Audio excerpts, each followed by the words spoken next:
काय ठराव झाला, काय झालं याच्यामध्ये, या बैठकीमध्ये? आजचा ठराव आंदोलनास गावाचा पाठिंबा आहे किंवा कसा याबाबत होता. मासिक मीटिंग.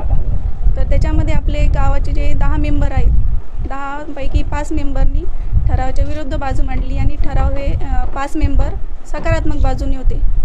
तर हे समान मत पडल्यामुळं निर्णायक मत देण्याचा अधिकार सरपंच यांना असतो. तर सरपंचांनी असं मत दिलं की गावामध्ये जे आंदोलन होत आहे तर त्यास गावाचा पाठिंबा आहे. सरपंचांनी बाजूने मतदान केलं. बाजूने मतदान केलं. हो. एकूण मेंबर किती आहेत मॅडम आपले? एकूण मेंबर 10 आहेत. सरपंच 11? नाही, सरपंच धरून 10 आहेत. 10 पैकी 5 विरोधात गेले म्हटल्यानंतर मग सरपंच सकट 5 बाजूने. तर हे जनतेमधून आहेत सर. सरपंचाची निवड जनतेमधून झालेली. अशा ठरावाला सरपंचाचं मत ग्राह्य धरलं जातं. उपोषणाला ग्रामपंचायतीचा आता पाठिंबा आहे. पाठिंबा आहे. चर्चा काय झाली विरोधात आणि समाधान? चर्चेमध्ये विरोधामध्ये हे झालं की आपण जो जातीय तेढ निर्माण होत आहे आंदोलनामुळे, आणि सकारात्मकमध्ये हे झालं आहे की आपलं थोडा दिवस आंदोलन चालणार आहे आणि मराठा समाजाला त्याचा फायदा होईल, त्याच्यामुळं हा आंदोलन चालू द्यावं.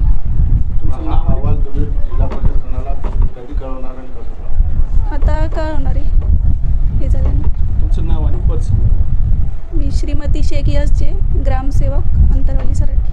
हो.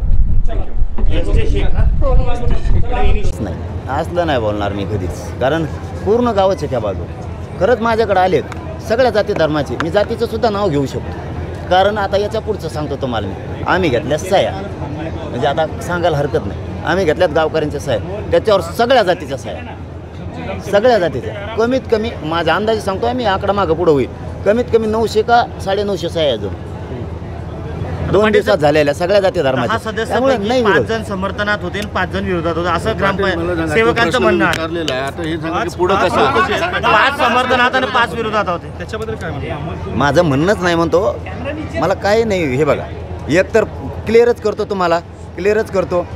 आंबड तहसीलला उदाहरणार्थ उपोषण सुरू आहे. कोणी नगर परिषदेची परवानगी घेतली मला दाखवा बरं एखादं.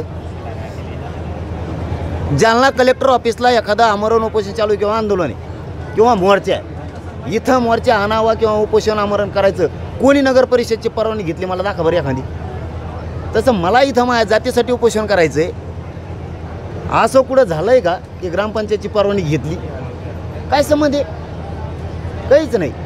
पण ते गावकऱ्याचंच मोठेपण म्हणावं लागेल की ग्रामपंचायतनं बी पाठिंबा दिला, ठराव घेतला आहे, मोठेपण म्हणावं लागेल. आणि सगळ्या जाती धर्माचे लोक इथं एक येतो, सह्या घेतल्यात म्हणता आम्ही. तर ते ठरावाचा वेगळा विषय. मी तुम्हाला होतो बैठक घेऊ नका आणि ठराव घेऊ नका, पण आता काय माहिती आली तुमची मला नाही माहिती. चालू असतं थोडं थोडं राजकारण चालू आहे. तुम्ही जे म्हणता ते चालू असतं.